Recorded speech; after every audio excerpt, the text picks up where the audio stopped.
We're going off-road. Way back off the highway. 1, 2, 3. What's up, guys? Welcome to the Average Jeepers. If you guys are new to this channel, make sure you subscribe to this dank channel because we throw videos at you weekly all about Jeeps. We kind of been busy the last couple of weeks, hadn't had time to work on the Jeep as much as we'd like to, but guess what? I had a baby.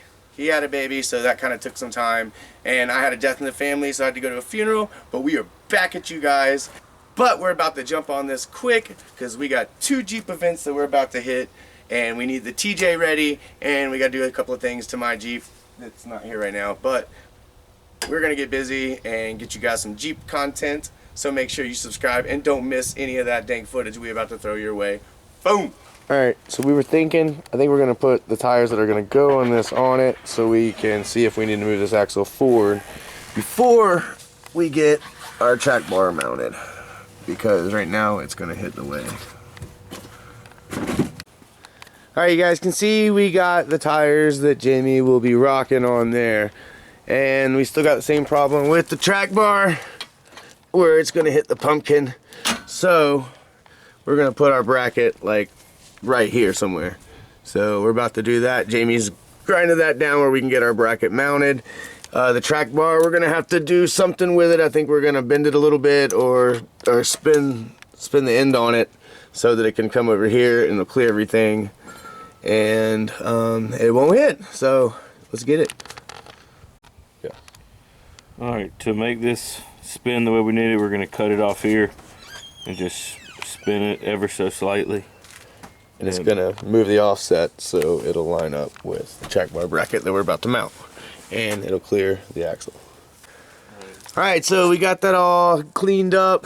We got the bracket all cleaned up, and Jamie's about to tack it in place, and then we're going to try to get this track bar mounted, and then we got to figure out something about the steering, which hopefully won't be that bad. Luckily, Jamie was able to scrounge up a couple of shocks he had, and we're gonna put these shocks on, so the shock problems are solved. We got to do something about the brakes, steering, and track bar, and we will try to roll this thing around and see about getting started on the rear. Probably not today, but soon. Whoa. Can you see? I can see. Okay. Ready? Ready. Let's get it.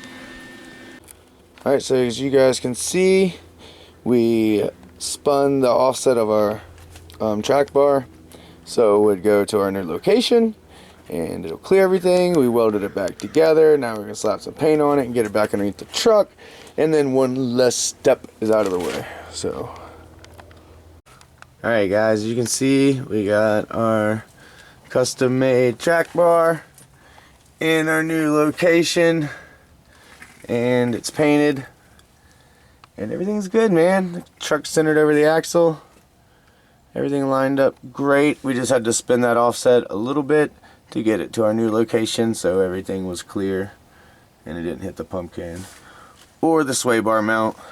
But yeah, it's all good. Make sure if you like this video, give this video the thumbs up. If you're new to this channel, make sure you hit that subscribe button. Make sure you tune in. We'll have a video up in the next couple of days, but all we got left is the steering and the brakes, and of course the drive shaft, but we won't be worrying about that till later. And then the rear. Alright, so next we need to remove this thing, so we're going to loosen the nut on this coupling right here, and then this will turn out. Alright, so we loosened this side of the coupling. It's loose, but I don't know if you can see that or not, but this thing is rusty, so we might have to hit it with some heat or penetrating oil or something, but we're gonna get like a Crescent wrench, a monkey wrench, channel locks or something, and try to turn this out. So it's kind of a pain, but with a wrench and a jack stand we were able to get it to turn like so.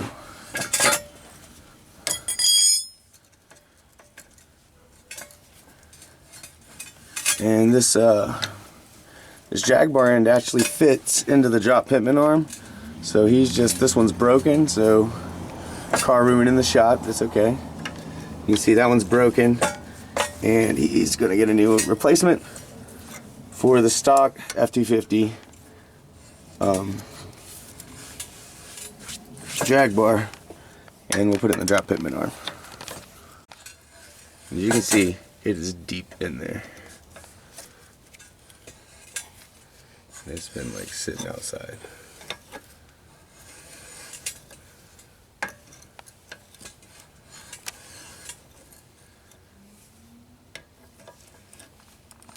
Stay tuned. We'll try to finish the front tomorrow. Look for the video tomorrow. Thanks for watching, you guys. I just wanted to get a video up this week because we've been so busy, so make sure you guys look forward to the video that is coming out that will hopefully finish the front, and then we can start on the rear. Thank you guys for watching. If you're new to the channel, make sure that you hit that subscribe button, and if this video or any of our videos have helped, make sure you give them the thumbs up, because believe it or not, guys, it does help. Thank you guys.